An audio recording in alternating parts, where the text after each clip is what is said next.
agradecer primeiro o convite a Paulo Nailson e a gentileza de participar do blog, desse momento digital, desse encontro de ideias, né? Participar é um espaço que está sendo muito bem frequentado, esse espaço virtual, né? Os que me antecederam possuem qualidade na informação, compromisso, inteligência e espero ocupar esse espaço da melhor forma possível. E a pergunta de Paulo é muito complexa porque ela estabelece primeiro um receio acerca do momento democrático que a gente está vivendo, né? E assim, quando Paulo coloca a pergunta de que existia uma dúvida acerca desse pleito, mostra claramente a fragilidade da nossa democracia, que ainda está se construindo. São várias reformas, cada pleito tem uma reforma eleitoral, é interessante verificar isso. Cada pleito eleitoral tem uma reforma eleitoral, né? Mas não é uma reforma, né, tão ampla, ela é pontual, ela direciona nesse sentido um financiamento privado. E esse financiamento era feito notadamente por empresas, e aí foi quando começou toda a discussão da Lava Jato, o propinoduto, a Lava Jato muito caminhou nesse sentido. Então, a definição de um financiamento público, né, com o que está se colocando aí como chamado fundão, de quase 1 bilhão para partido, que está saindo do seu bolso, do meu, do Paulo Nailson, né, está saindo do bolso de todo mundo. Então, a definição dos partidos políticos no processo eleitoral. O Brasil hoje tem 32 partidos políticos, 32.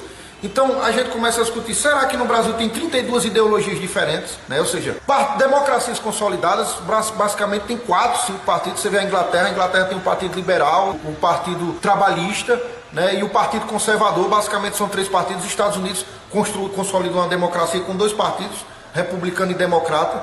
Nós temos 32 partidos. Mas para que servem 32 partidos? Para ter acesso ao fundo partidário, tempo de TV. Ou seja, ter partido hoje no Brasil virou possibilidade de barganha e virou negócio. Facilita, inclusive, ter os donos de partido. Tem dono de partido. A gente tem partidos que são praticamente feudos, que são praticamente a tradição que a gente tem histórica, né, de capitania hereditária, de pai para filho. A gente tem partido, por exemplo, o PTB é um partido que é de Roberto Jefferson, que foi acusado no mensalão, foi preso. E ele define o caminho partidário. Ou seja, não existe uma democracia intrapartidária. Então, essa participação do partido é importante. E é muito importante quando Paulo coloca o seguinte: se a candidatura avulsa seria interessante para a democracia a partir do momento que você lança uma candidatura sem programa de governo, sem o que se busca muito na democracia são partidos programáticos. Mas a nossa democracia vive de partidos pragmáticos. Mas voltando para a nossa realidade, para a atualidade, é um partido que governa o estado mais rico e um dos estados mais importantes de referência histórica e economicamente do Nordeste, que é Pernambuco, mas que não tem projeto de nação. Ou se tem, abandonou por uma questão pragmática. Ou seja, é o programático pelo pragmático. Mas a partir do momento em que você diz o seguinte, olha, você pode se lançar candidato sem a necessidade de vinculação partidária, aí essa discussão que se faz, você não estaria abrindo a democracia de uma forma mais plural? São essas discussões que são importantes e que é importante a sociedade fazer para aperfeiçoar as instituições democráticas e o próprio partido. Os partidos têm que repensar o seu papel na democracia. E esse pluralismo partidário defendido pela Constituição e que é salutar também tem que ser repensado porque ele está subvertido. Se subverteu e se transformou partido, como eu tinha dito, em balcão de negociação. A gente tem que ter uma reforma política ampla, uma reforma política que privilegie os partidos que têm ideologia, que privilegie o fortalecimento dessa função partidária e também que privilegie a participação popular. Então, eu acredito que são 2 eixos centrais. Além do mais, a gente precisa também aprofundar essa questão do financiamento do processo eleitoral. Quem vai pagar essa conta? Vai ser só a União? Ou vai ser só a parte privada? Ou pode haver um contingenciamento, um equilíbrio disso? É outra discussão.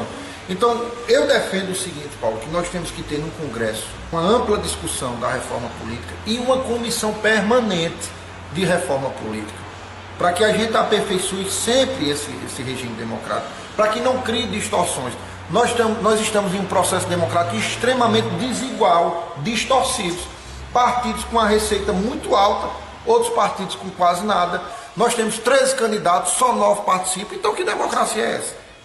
A gente tem que alcançar esse equilíbrio. A gente nota a distorção muito forte nesse momento. Então, se a gente não alcançar a equidade, eu quero ver candidatos concorrendo no mesmo nível, igualdade. Eu quero ver um candidato a deputado federal e a deputado estadual e a senador concorrendo no mesmo nível, né, de igualdade. Quando você vai para um concurso público, você concorre no mesmo nível, a prova é a mesma para cada um. A gente tem que ter uma reforma política ampla, uma reforma política que privilegie os partidos que têm ideologia, que privilegie o fortalecimento dessa função partidária e também que privilegie a participação popular. Então, eu acredito que são dois eixos centrais. Além do mais, a gente precisa também aprofundar essa questão do financiamento do processo eleitoral. Quem vai pagar essa conta? Vai ser só a União ou vai ser só a parte privada? Ou pode haver um contingenciamento, um equilíbrio disso? É outra discussão.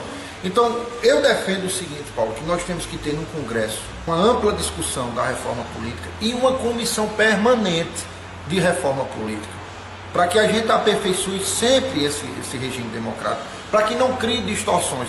Nós estamos em um processo democrático extremamente desigual, distorcidos. Partidos com uma receita muito alta, outros partidos com quase nada. Nós temos 13 candidatos, só 9 participam, então que democracia é essa? A gente tem que alcançar esse equilíbrio. A gente nota a distorção muito forte nesse momento. Então, se a gente não alcançar a equidade, eu quero ver candidatos concorrendo no mesmo nível, igualdade. Eu quero ver um candidato a deputado federal e a deputado estadual e a senador concorrendo no mesmo nível, né, de igualdade. Quando você vai para um concurso público, você concorre no mesmo nível, a prova é a mesma para cada um. Isso é o que a gente precisa fazer para aperfeiçoar a democracia. Quem acredita na democracia como eu, deve entender isso. E para finalizar, para você ter ideia, todo mundo entende que a democracia é o melhor processo. É o processo de escolha. Mas o que é que acontece? A reforma eleitoral vem e asfixia a democracia quando coloca um tempo reduzido de debate. Mas 30 dias de guia eleitoral é bom para o país? A gente não precisava aprofundar mais isso com 45 dias, com 50 dias? Se todo mundo entende que a democracia é importante, por que a gente não amplia o período da busca do voto? Até porque as virtudes apareceriam e as falhas também. Tempo útil, né? Tempo útil para se debater. E a gente não pode, de modo algum, criminalizar a política e criminalizar o processo democrático. Existe gente que comete equívocos, que comete erros, que pratica crimes, mas o processo democrático, né, eu pelo menos tenho essa compreensão e advogo isso em todos os lugares. O processo democrático, a possibilidade da escolha, né, da população, um cidadão, um voto, para mim sempre foi e sempre será o melhor modelo, né, de escolha da população. Agora a população tem que ter responsabilidade e não transferir. Existe no Brasil a coisa da transferência da responsabilidade. Não, mas a culpa não é da sociedade, a culpa é dos políticos, mas a sociedade vai ser chamada agora para resolver e a gente espera que resolva da melhor forma.